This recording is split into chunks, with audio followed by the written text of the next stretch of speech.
අයුබෝවන් දෙස් විදෙස් ක්‍රීඩා පුවත් රසක් රැගත් සිත ටීවී ප්‍රධාන පුවත් විකාශයෙන් ඔබ හමුවන මම රුවින්දයා සයුරී සුදසිංහ. ප්‍රථමයෙන් අවධානය ප්‍රධාන පුවත් සිරස්තල වෙත.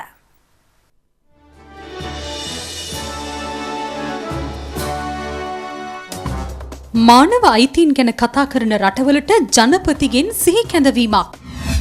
අද සහ හෙට ඌවේ මැතිවරණ ප්‍රචාරක කටයුතු තහනම්. ISIS සටන්කාමීන් ඉරාකයේ ගම්මානයකට පහර දී 80ක් මරා දමයි. රංගනගේ විශිෂ්ට දඟපන්දුව වාර්තා රැසක් පිහිටුවයි. ප්‍රථමයෙන් දේශීය පුවත්. මානව අයිතීන් පිළිබඳව කතා කරන ඇතැම් රටවල නායකයන්ට ඔවුන්ගේ ඉතිහාසය අමතක වී ඇති බව ජනාධිපති මහින්ද රාජපක්ෂ මැතිතුමා පවසනවා. නුවරඑළිය වලපනේ ප්‍රදේශයේ පැවති උත්සවයකට එක් වෙමින් ජනාධිපතිතුමන් මේ අදහස් පළ කළා.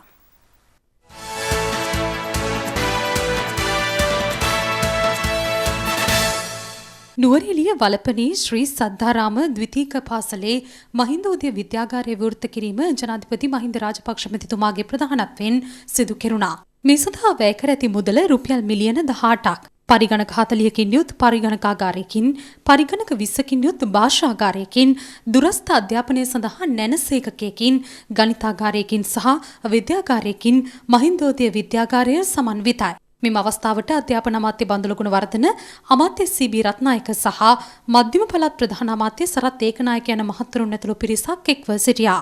ඒ කාලේ ගුරුවරු කියන්නේ පොඩ්ඩක් පෙරළුණොත් හැමදාම වලපනේ පෙල්ලි ඉන්න පුළුවන් කියලා. ඒකින්ද ගුරුවරු ආවේ නැහැ මේ පළාතට.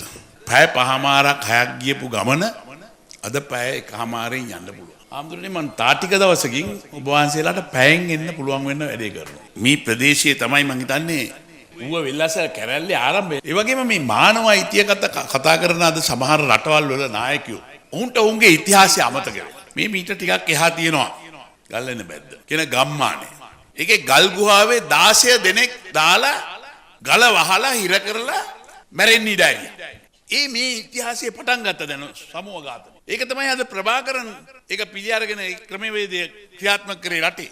අපි කරේ නෑ. එහෙම උදවිය තමයි අපිට ඇඟිල්ල දික් කරන්නේ මේ රටේ අද නිදහසේ උතුරේ ජනතාවට විවාද දකුණේ ජනතාව හරි යුද්ධයකින් සුදු කොටි දාපු යුගයේ අවසන් කරලා තිබෙන නිසා මොන උපහාස අපහාස නින්දා අපිට ලැබුණත් මේ රටේ සාමාන්‍ය ජනතාවගේ ජීවිත ඉදිරියට ගෙන යන්නට යන ගමන අපිට නවත්වන්න පුළුවන් කමක් නැහැ කියන එක අපි පැහැදිලිව කියන්නේ.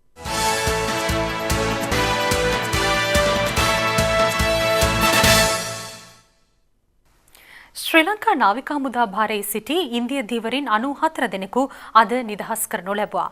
ඊයේ දිනයට යෙදී තිබුණු ඉන්දිය නිදහස් දිනයට සමගාමීවයි. මෙලෙස නිදහස් කර තිබෙන්නේ ජාත්‍යන්තර මුහුදු දේශ සීමා උල්ලංඝනය කිරීම යටතේ පසුගිය මාසයේදී ශ්‍රී ලංකා නාවික හමුදාව විසින් අත්අඩංගුවටගත් ඉන්දිය දීවරයින් පිරිසක්. ඔවුන් තමිල්නාඩුවට අයත් රාමනාදන්පුරම්, නාගපට්ටිනම් සහ පුදුකොට්ටේ ප්‍රදේශවල පදිංචිකරුවන් බව ද හින්දු පුවත්පත පවසනවා. එසේම ඊයේ දිනට යෙදී තිබුණු ඉන්දියාවේ 68 වන නිදහස් දිනයට සමගාමීව මොවුන් නිදහස් කරන ලෙස ජනාධිපති මහින්ද රාජපක්ෂ මහතා පසුගිය 13 වනදා ලබා දුන් නියෝගයකට අනුව ශ්‍රී ලංකා නාවික හමුදාව ඊයේ අදාළ දීවරින් පිරිස නිදහස් කර තිබෙනවා. ඒ අනුව ඊයේ පස්වරුවේදී වෙරළාරක්ෂක බටයින් විසින් අදාළ දීවරින් 94 දෙනා රාමේශ්වරම් වෙත රැගෙන ගොස් ඉන්දියාවට බහර දුන් බව ද හින්දු පුවත්පත අනාවරණය කරනවා. එසේම නරේන්ද්‍ර මෝදී ඉන්දියා අග්‍රාමාත්‍යතුරයට පත්වීමෙන් පසු ශ්‍රී ලංකාව බහරේ සිටි ඉන්දිය දීවරින් 225 දෙනෙකු මේ වන විට නිදහස ලබා ඇති බව ද හින්දු පුවත්පත වැඩිදුරටත් පෙන්වා දෙනවා. මේ අතර ශ්‍රී ලංකා නාවික හමුදාව බහරේ පවතින සිය දීවර බෝට්ටු නිදහස් කරන ලෙස ඉල්ලා තමිල්නාඩුවේ කොට්ටේ පටිනම්හි දීවරයින් පිරිසක් ඊයේ වැඩවර්ජනයක් ක්‍රියාත්මක කර තිබුණා. ඒ පිළිබඳ අදහස් දක්වන කොට්ටේ පටිනම් දීවර සංගමේ සභාපති අබ්දුල් හමීන් පවසන්නේ ඉන්දිය දීවරයන්ට අයත් බෝට්ටු 250ක් ශ්‍රී ලංකා නාවික හමුදාවේ අත්අඩංගුවට පත් වූ බව හා ඉන් බෝට්ටු 64ක් තවදුරටත් ශ්‍රී ලංකා නාවික හමුදාව බහරේ රඳවා තබාගෙන ඇති බවයි. ඌව පළාත් සභා මැතිවරණ ප්‍රචාරක කටයුතු අද සහ හෙට යන දෙදින තුල සිදු නොකරන ලෙස මැතිවරණ කොමසාරිස් මහින්ද දේශප්‍රිය මහතා සියලුම දේශපාලන පක්ෂ වෙත උපදෙස් ලබා දී තිබෙනවා. ඒ හෙට දවසේ පැවැත්වීමට නියමිත 5 ශ්‍රේණිය ශිෂ්‍යත්ව විභාගය සැලකිලිට ගනිමින්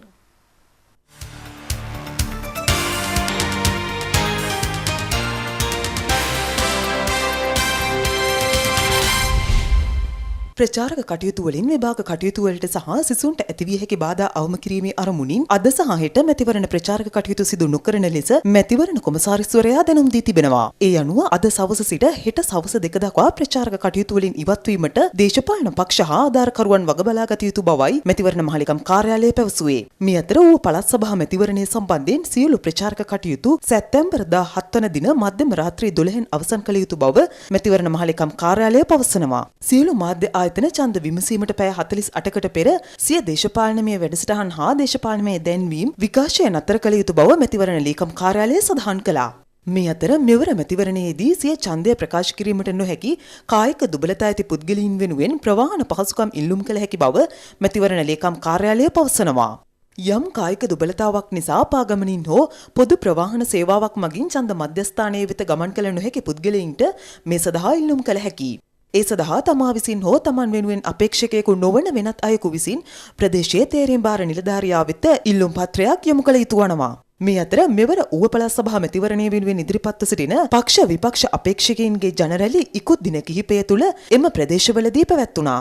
එක්සත් ජාතික පක්ෂය ගොඩක් දුරට උත්සාහ දරනවා මේ වෙලාවේ මොනවා හරි ටිකක් කියලා ආණ්ඩුවට විරුද්ධ නැග්මක් හදාගන්න පුළුවන්ද කියලා. එක්සත් ජාතික පක්ෂයට Tamanට අපේක්ෂකයෙක් හරියට දාගන්න බැරි මැතිවරණයක් නෙමෙයි.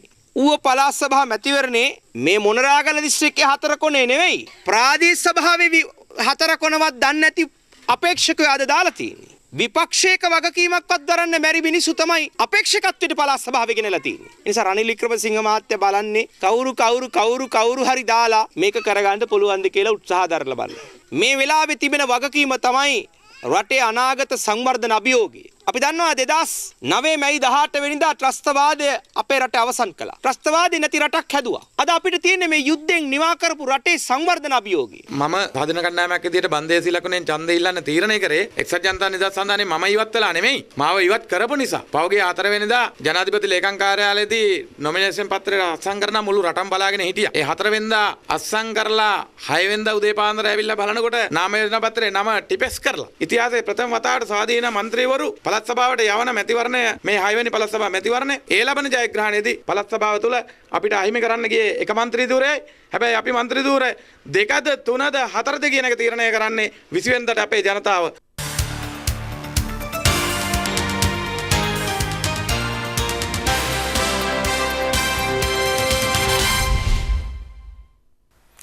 වේලි කලාපයේ ජලාශවල ජල මට්ටම සීඝ්‍රයෙන් පහත බැසීම හේතුවෙන් එම ප්‍රදේශවල ජනතාව ජලය ලබාගත් ලිං සියල්ල පාහේ සිඳී ගොස් තිබෙනවා.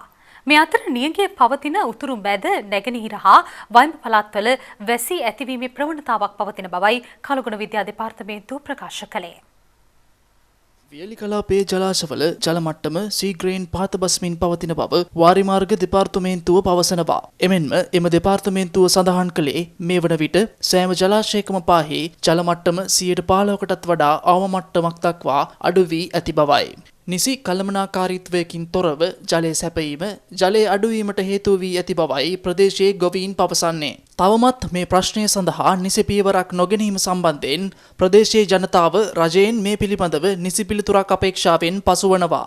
මේ අතර ඉදිරි පැය 36 තුළ දිවයිනේ ප්‍රදේශ කිහිපයක වැසි ඇති විය හැකි බව කලගුණ විද්‍යා දෙපාර්තමේන්තුව පවසනවා. දිවයිනේ බස්නාහිර සබරගමුව සහ මධ්‍යම පළාත්වලත් ගාල්ල සහ මාතර දිස්ත්‍රික්කවලත් වැසි වාර කිහිපයක් ඇති වේවි. මෙම වැසි වයඹ පළාත් දක්වා පැතිර යන්න පුළුවන්. අපර භාගයේදී හෝ සවස් කාලයේදී උතුරු මැද ඌව සහ නැගෙනහිර පළාත්වල ස්ථාන කිහිපයක ගිගුරුම් සහිත සිවර්ධනීමේ හැකියාව පවතිනවා. ගිගුරුම් සහිත වර්ෂාවත් සමග එම ප්‍රදේශාංශවල තාවකාලිකව තදසුළං සහ අකුණු අනතුරු සිදුවීමේ හැකියාවක් පවතිනවා. මේ නිසා මේ පිළිබඳව සැලකිලිමත් වෙමින් අනතුරු වළක්වා ගන්නා ජනතාවගෙන් කාරණා පිළිලා සිටිනවා.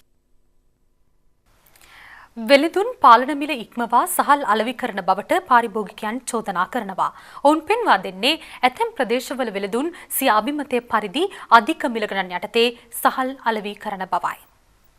පාලන මිල ඉක්මවා සහල් අලෙවි කිරීමේ තත්ත්වය පාලනය කිරීම සඳහා බලධාරීන් කඩිනම් පියවර ගත යුතු බවයි පාරිභෝගික හා ගොවි අයිතීන් සංවිධානය පවසන්නේ. මේ අතර පාලන මිල ඉක්මවා සහල් අලෙවිකරන වෙළඳ සොයා දිවයින පුරා වැටලීම් ආරම්භ කර ඇති බව පාරිභෝගික සේවා අධිකාරිය සඳහන් කළා. එවැනි වෙළඳුන් සම්බන්ධයෙන් 077 1 922 යන දුරකථන අංකයට පැමිණිලි කරන ලෙසයි පාරිභෝගික සේවා අධිකාරිය ඉල්ලා සිටින්නේ.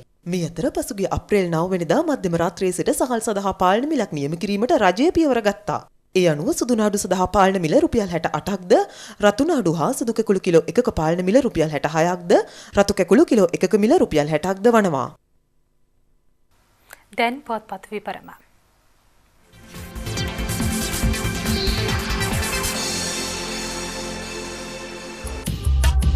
ලංකාදීප ගම්මු මහරෑ ගස්පැඳ රුහුණ කතිකාචාර්යවරයාට පහර දෙති. නිවසකට අයුතු ලෙස ඇතුළු වී යයි රිමාන්ඩ්. චීන ජනපති එන මස එයි. පොලිසිය ඇතුලේ සිට ජංගම දුරකථනින් අසැපි දසුන් බලා මාට්ටු. ඩිස්පැන්සරියකට මිස රූපලාවන්‍යයට අවසර නෑ. සෞඛ්‍ය සේවා නියාමන සභාව කියයි. ලොකු අම්මා සහ මහප්පා පහර දීලා. තුවාල වූ දැරිය පොලිසියෙන් රෝහලට. සැක යුවල 18 තෙක් රිමාන්ඩ්. දිවයින තවත් බබෙක් උකුසු කටෙන් නූලෙන් බේරේ. දුවගේ ඔළුවට ගහලා පස්සේ ඌ මගේ උඩ කැරකුණා. ඒ මගේ ළඟ හිටපු චූටි පුතාව අරගන්න. මම ලී කෝටු වලුයි මඩවලුයි ගැහැව්වා. ඒත් ඌ බය නැහැ. ඌගේ පියාපත් අඩි 6ක් විතර ඇති.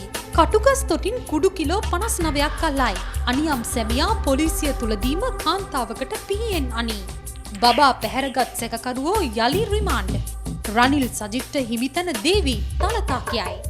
දිනමින අපේ රටේ සමූල ඝාතන පටන් ගත්තේ සුද්දෝ. අපට චෝදනා නගන සුද්දන්ට ඔවුන්ගේ ඉතිහාසය මතක නෑ. ප්‍රභාකරන් සමූල ඝාතන ඉගෙන ගන්නෙත් ඔවුන්ගෙන්. ජනතාවට නිදහස දිනා දුන් මට අද මගේ නිදහස නැති වෙලා ජනපති වලපනේදී කියයි. පහවසර ශිෂ්‍යත්ව විභාගයේ හෙට. A-level ප්‍රතිඵල එන්න පෙර කොතලාවල පීඨයට අයදුම් කිරීමට වරම්. වතුපාසල් දෙමළ මාධ්‍ය ගුරු සහායකයන් බඳවා ගැනීමට පියවර. ශ්‍රී ලංකා නිදහස් පක්ෂ 63 වෙනි සම්මේලනය ජනාධිපතිගේ ප්‍රධානත්වයෙන් බදුල්ලේදී මව්බිම කෝටි 59ක කුඩු අල්ලයි. කාලගුණ විද්‍යා දෙපාර්තමේන්තුවෙන් හෙන ගහන අපරාධයක්. කෝටි 20ක රේඩාර් පද්ධතිය විනාශයි. පුරාවස්තු විකුණු පුරාවිද්‍යා නිලධාරීන් 3 දෙනෙකුගේ වැඩතහනම්. සඳේ ඇවිදින පිටසක්වල ජීවීන් නාසා කියයි. සීගිරියට කබා නැහැ.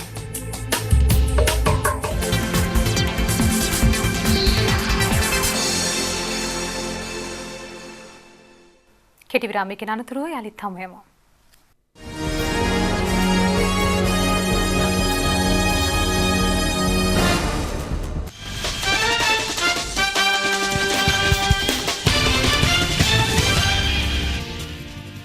ඔබ නැවතත් සිත ටීවී ප්‍රධාන පොත් විකාශය සමගින්.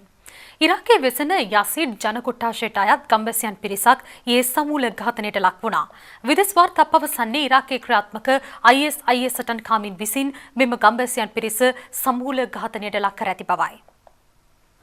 උතුරුදිග ඉරාකයේ සින්ජාර් ප්‍රාන්තයේ පිහිටි කොචෝ ගම්මානයේ දිවිගෙවූ යසීඩ් ජනකොට්ටාශයට අයත් ගම්වැසියන් 80 දෙනෙකු මෙලෙස සමූල ඝාතනයට ලක්ව තිබෙනවා. විදෙස් වාර්තා පවසන්නේ ඊයේ සන්ධ්‍යා භාගයේදී එම ගම්මානයට කඩා වැදුණු ISIS සටන්කාමීන් මෙම පිරිස අමානුෂික ලෙස සමූල ඝාතනය කර ඇති බවයි. ඉන්පසුව සටන්කාමීන් විසින් අදාළ ගම්මානයේ සිටි කාන්තාවන් හා ගැහැණු ළමුන් පැහැරගෙන ගොස් ඇති බවද විදෙස් වාර්තා වැඩිදුරටත් පැවසුවා. ගම්වැසියන් ඝාතනය කිරීමට පෙර ඔවුන් සියලු දෙනා හට ඉස්ලාම් ආගමට පැමිණෙන ලෙස බල කර ඇති ISIS සටන්කාමීන් එසේ නොවුනහොත් මරණය වැළඳ ගැනීමට සූදානම් වන ලෙසද බලපෑම් එල්ල කර තිබෙනවා. මෙම සිදුවීමත් සමගම ISIS සටන්කාමීන්ට එරෙහිව සම්බාධක පැනවීමට එක්සත් ජාතීන්ගේ ආරක්ෂක කවුන්සිලය කටයුතු කළා. එසේම අදාළ සිදුවීම වාර්තා වීමත් සමගම සින්ජාර් ප්‍රදේශ ආසන්නයේ පිහිටි ISIS සටන්කාමීන්ගේ හඳුනාගත් ඉලක්ක කිහිපයක් වෙත ඊයේ දිනේදී ඩ්‍රෝන යාන ප්‍රහාර එල්ල කළ බව ඇමරිකාවද තහවුරු කළා.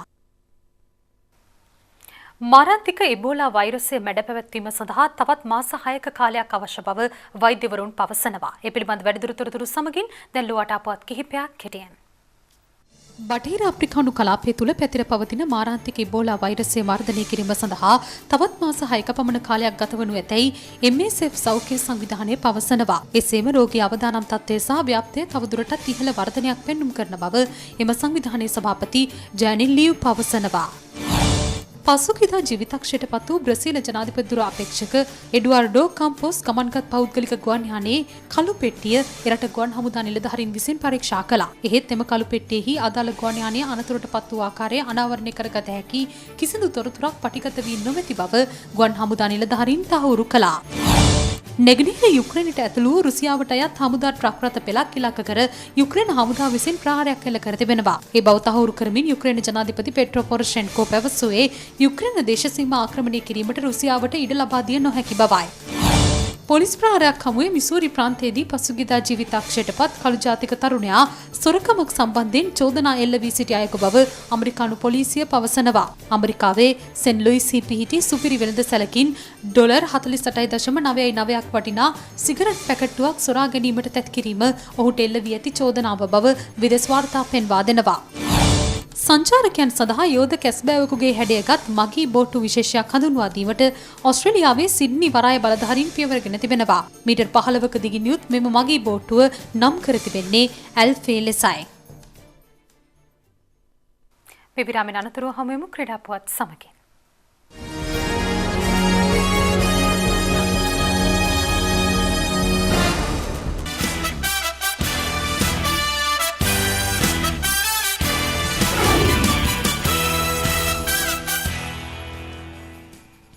විරාමයෙන් අනතුරුව ඔබ නැවතත් සිත ටීවී ප්‍රධාන පුවත් විකාශය සමගින්.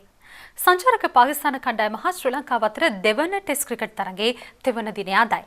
අද දිනට තරගය නතර කරන විට සිය දෙවන ඉනිම ක්‍රීඩා කරන ශ්‍රී ලංකා කණ්ඩායම කඩලු දෙකක් දැවී ලකුණු 177ක් රැස් කර ගැනීමට සමත් වුණා.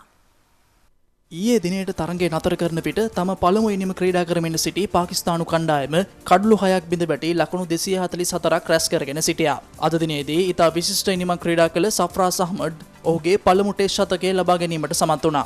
නමුත් ඔහුට අද දිනේදී වැඩි වේලාවක් කඩුල්ලේ රැඳී සිටීමට රංගන හේරත් අවස්ථාව ලබා දුන්නේ නැහැ.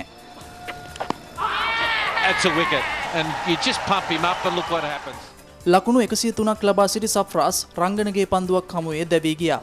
ඉන් අනතුරුව පැමිණි කිසිදු ක්‍රීඩකයෙකුට ලකුණු අතරට පැමිණීමට රංගන ඉඩ ලබා දුන්නේ නැහැ. අද දිනය තුලදී රංගන හේරත් පාකිස්තානු කණ්ඩායමේ කඩලු 9ක් තමා සතු කර ගැනීමට සමත් වුණා. ඒ අනුව ඔහු ටෙස්ට් ඉනිමකදී වමත් පාදක පන්දු යවන්නෙකු ලෙස කඩලු 9ක් ලබාගත් පළමු ශ්‍රී ලාංකික ක්‍රීඩකයා බවට පත්වීමද විශේෂත්වයක්. මුරලිගෙන් අනතුරුව මෙවැනි දක්ෂතාවයක් දැක්වූ දෙවන ටෙස්ට් පන්දු යවන්නා ලෙසයි රංගන හේරත් සැලකිය හැක්කේ. ඉන් අනතුරුව පාකිස්තානු පළමු ඉනිම සියල්ලන් දැවී ලකුණු 332කට සීමා කරන්නට ශ්‍රී ලංකා කණ්ඩායමට හැකි වුණා. ඉන්පසු ශ්‍රී ලංකා දෙවන ඉනිම සඳහා පිටියට පෙවසි උපුල් තරංග ලකුණු 45ක් රැස් කිරීමට සමත් වුණා. ඔහු දැවී ගී අබ්ඩු රෙහිමාන්ගේ පන්දුවක් හමුවේ. කෞෂාල් සිල්වා ලකුණු 17යි. ඉන් අනතුරුව පිටියට පිවිසි කුමා සංගක්කාර පිටිය තුල ස්ථාවර වෙමින් අගනා අර්ධශතකයක් ලබා ගත්තා. ඒ අනුව ලොව හොඳම ටෙස්ට් ලකුණුලාභීන් අතර 5 වන ස්ථානය ලබා ගැනීමට කුමා සංගක්කාරට හැකි වුණා. ඒ බ්‍රයන් ලාරා 6 වන ස්ථානයට පත් කරමින් තම අවසන් ටෙස්ට් ඉනිම ක්‍රීඩා කිරීමට පිටියට පිවිසි මහේල ජයවර්ධනට පාකිස්තාන ක්‍රීඩකයින්ගෙන් හා ක්‍රීඩා ලෝලීන්ගෙන්ද ලැබුණේ ඉතා උණුසුම් පිළිගැනීමක්. කුමා සංගක්කාර නොදැවී ලකුණු 54ක් හා මහේල ජයවර්ධන නොදැවී ලකුණු 49ක් රැස් කළා. හෙට තරගයේ සිව්වන දිනයයි. ඒ සමගින් අතර නියමිත සිත ටීවී ප්‍රධාන පුවත් විකාශය නිමාවට පත්වනවා. හමුවෙමු හෙටත් රාත්‍රී 7:30ට. සුබ රාත්‍රියක්.